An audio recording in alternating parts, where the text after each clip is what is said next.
ഇക്ബാൽ പ്രതിയുമായി സ്റ്റേഷനിലേക്ക് എത്തി എന്ന് തന്നെ വേണം നമുക്ക് ഈ ഘട്ടത്തിൽ മനസ്സിലാക്കാൻ. അഥവാ ഈ സ്റ്റേഷനിൽ പ്രതി എത്തിച്ചിട്ടില്ലെങ്കിൽ മറ്റെവിടേക്ക് പ്രതി എത്തിക്കാനാണ് സാധ്യത? അത്തരത്തിലുള്ള എന്തെങ്കിലും നീക്കം പോലീസിന്റെ ഭാഗത്തു നിന്ന് ഉണ്ടാകുന്നതായി അറിയാൻ കഴിയുന്നുണ്ടോ ഇക്ബാലിന്? നിലവിൽ നെല്ലിയാമ്പതി വനമേഖലയിൽ നിന്നാണ് ഇപ്പോൾ ചെന്താമരനെ പോലീസ് പിടികൂടിയിരിക്കുന്നതെന്നുമായുള്ള വിവരങ്ങളാണ് ഇപ്പോൾ പുറത്തു വരുന്നത്.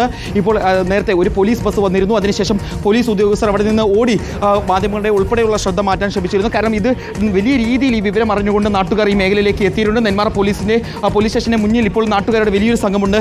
ഇപ്പോൾ ഈ വാഹനം വന്ന സമയത്ത് തന്നെ നാട്ടുകാർ വലിയ രീതിയിൽ ആക്രോശമായി രംഗത്തേക്ക് എത്തിയിരുന്നു. അതും അവരുടെ ഉൾപ്പെടെയുള്ള ശ്രദ്ധ മാറ്റാൻ വേണ്ടിയാണ് ഇത്തരത്തിലുള്ള ശ്രമം പോലീസ് നടത്തിയതെന്ന് മാനസ്സിലാക്കാൻ. ഏതായാലും ഒരു പക്ഷേ നെന്മാറ സ്റ്റേഷനിലേക്ക് കൊണ്ടുവരാനുള്ള സാധ്യത വളരെ കുറവാണ് എന്ന് വേണം പറയാൻ.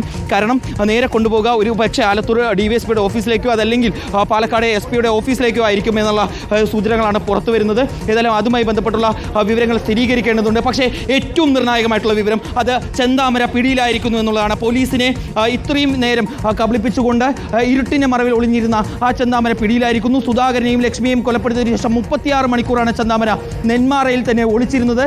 നെന്മാറ പോലീസിൻ്റെ പരിധിയിൽ തന്നെ, പോലീസിന്റെ കൺമുന്നിൽ തന്നെ പോലീസിനെ കബളിപ്പിച്ചുകൊണ്ട് ഒളിച്ചിരുന്നത് ആ ചെന്താമരയെ ഇപ്പോൾ പോലീസ് പിടികൂടിയിരിക്കുന്നു. ചെന്താമര പോലീസിന്റെ പിടിയിലായിരിക്കുന്നു. സുധാകരനെയും ലക്ഷ്മിയെയും ഒരു കരുണയും ഇല്ലാതെ സുധാകരനെയും ലക്ഷ്മിയെയും വെട്ടിക്കൊന്ന ചെന്താമര നിലവിൽ പോലീസിന്റെ പിടിയിലായിരിക്കുന്നു. ചെന്താമര കസ്റ്റഡിയിലായിരിക്കുന്നു. നെല്ലിയാമ്പതി മലനിരകളിൽ വെച്ച് തന്നെ ചെന്താമര ഒളിഞ്ഞിരിക്കാനുള്ള സാധ്യതയുണ്ടെന്ന് പോലീസ് കൃത്യമായി തന്നെ കരുതിയിരുന്ന ആ മേഖലയിൽ നിന്ന് വെച്ച് തന്നെ പോലീസിന്റെ നിരീക്ഷണത്തിൽ ചെന്താമര വന്നുപെടുകയും ചെന്താമരയുടെ കസ്റ്റഡി പോലീസ് കൃത്യമായി തന്നെ രേഖപ്പെടുത്തുകയും ചെയ്തിരിക്കുന്നു. അല്പസമയത്തിന് തന്നെ ചെന്താമരയുമായുള്ള പോലീസ് സംഘം അത് ഒന്നല്ലെങ്കിൽ നെന്മാറ പോലീസ് സ്റ്റേഷനിലേക്ക് അതല്ലെങ്കിൽ ആലത്തൂർ DYSPയുടെ ഓഫീസിലേക്കോ പോലീസ് സംഘം എത്തുമെന്നുള്ളതാണ് മനസ്സിലാക്കാൻ സാധിക്കുന്നത്. കാരണം നെന്മാറ പോലീസ് സ്റ്റേഷന് മുന്നിൽ വലിയ രീതിയിൽ നാട്ടുകാരുടെ ഒരു ജനക്കൂട്ടമുണ്ട്. കാരണം അവരെല്ലാം ഈ വിവരം അറിഞ്ഞ് ഈ മേഖലയിലേക്ക് ഓടിയെത്തിയവരാണ്.